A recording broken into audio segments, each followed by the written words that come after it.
A father throws his daughter overboard to save himself. Her fingers, severed as she claws at the kayak, don't sink. They transform. Each one becomes a seal, a whale, a walrus. The creatures that will feed his people for generations emerge from her blood and bone. But Sedna doesn't die. She descends to the ocean floor and becomes its ruler. Every seal your hunters kill, every whale that surfaces, she decides. And if your village breaks her rules, if you spill blood on her domain or ignore her hunger for respect, she closes the sea. The game vanishes. Your people starve. So why does an Inuit hunter still fear the mother he betrayed? The hunter returns to the village empty-handed. Again, his harpoon line is frayed. His boat smells of brine and failure. The elders are waiting. An old shaman sits across the seal oil lamp, eyes reflecting the flame like chips of ice. She doesn't ask where the seals went. She already knows. The hunter has broken taboo. He bled into the water 3 days ago, a careless cut while butchering, and never sang the appeasement. He didn't rinse his hands in salt water. He spoke Sedna's name aloud during the dark moon. Small violations, invisible ones, but Sedna sees everything that happens in her domain. The shaman leans forward. She tells him the price of his carelessness. The village will starve unless someone descends to the ocean floor and appeases the mistress. Someone must travel into darkness, into the crushing deep where Sedna sits on her throne of bone and whale ribs, her hair thick with human transgression. Few shamans return from that descent. The hunter understands now. His negligence has condemned not just himself, but everyone. The shaman begins to prepare. She fasts for 2 days. She paints her face with ash and ochre. The village gathers in the winter house, their breath clouding in the cold air. They know what this means. The shaman will enter a trance so deep that her body will lie still as a corpse while her spirit walks the ocean bottom. If Sedna rejects her plea, the shaman may not wake. If Sedna accepts, the seals will return. But there is another cost. The village must confess. Every broken oath. Every time they took more than they needed. Every prayer they forgot to speak. Every woman who menstruated near the meat house. Every hunter who failed to thank the seal before killing it. Sedna's rage feeds on human dishonor. She has been watching them for months. The shaman closes her eyes. The village begins to speak. But to understand Sedna's anger, you must know how she became the mistress. She was not always beneath the waves. She was a young woman, beautiful and stubborn, living in a coastal village where young men arrived constantly with gifts and promises. One offered walrus ivory. Another brought the finest furs.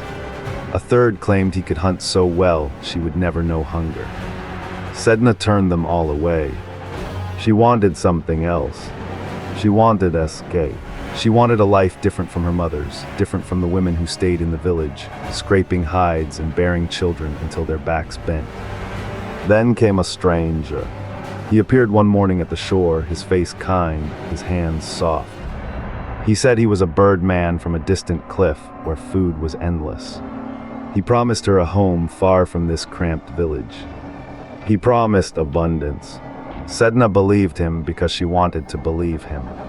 She married him and followed him across the sea. Days of paddling. When they reached the bird cliff, the disguise fell away. He was never a man. He was a sea bird, harsh and cruel, with a voice like breaking ice. His home was not a house, but a nest on stone, damp and filthy, surrounded by hundreds of screaming birds. He fed her raw fish. He beat her. She was trapped so far from her people that her cries would never reach them. She lay on cold stone every night and wept. Weeks passed, then months. She thought she would die there. But her father loved her too much to let the ocean keep her. He paddled his kayak across the water, found the cliff, and took her into his boat. For a moment, Sedna believed she was saved. Her father was strong. He would bring her home. Then the birds came. Hundreds of them. Thousands. The seabird shrieked a summons, and his flock rose from the cliffs like a black cloud. They screamed and dove at the kayak. The water churned. Waves towered above them like walls. The father paddled hard, but the storm only grew stronger. The birds carried wind with them, Sedna's revenge made manifest. The kayak tilted. Spray soaked both of them. The father realized he could not outrun them. He could not fight an entire sky. He could only save himself. In that moment of terror, he made a choice that would echo through Inuit history. He grabbed his daughter. Sedna understood what was happening. She clawed at the kayak's edge. Her fingers locked around the wood. Her father took his knife. One finger fell into the sea. It did not sink. It transformed into a seal, sleek and dark, sliding through the water.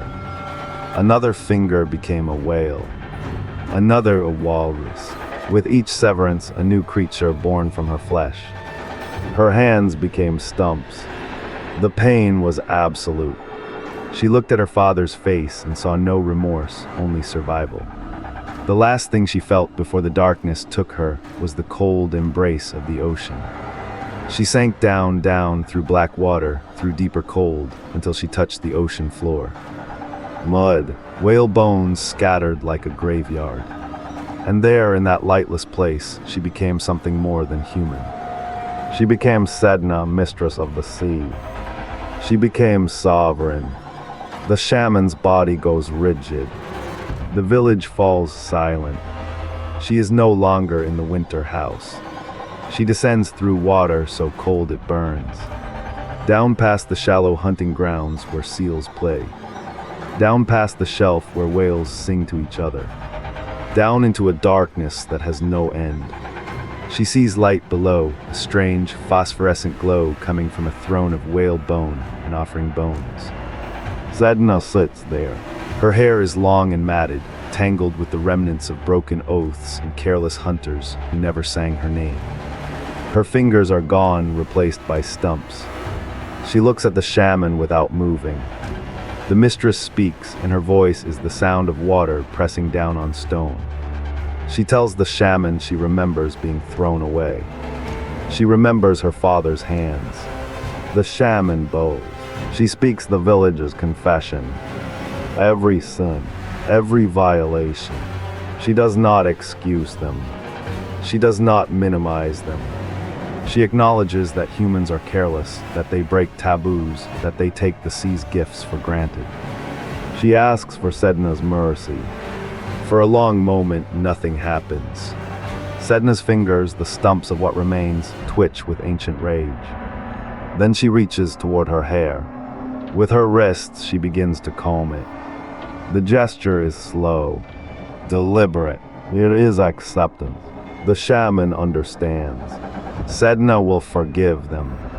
Not because they deserve it, but because the ritual has been completed, the debt acknowledged. The shaman rises and swims upward through the cold water. She breaks the surface, gasping. The shaman wakes in the winter house. Her body is covered in frost. The villagers line in and hear her whisper, they are forgiven. At dawn, the hunter takes his kayak back to the water. This time, seals surface everywhere. Abundant, trusting, he takes only what he needs and speaks his gratitude for each one. Sedna watches from below. She always watches. Every seal the Inuit hunt, every whale that surfaces, every walrus they take, that choice came from her. The ocean's gifts are never free. They are paid for with respect, with ritual, with a willingness to confess and change. Break her taboos again and she will close the sea. Next time we speak of the gods who demand blood payment, we'll meet a deity who is still hungry.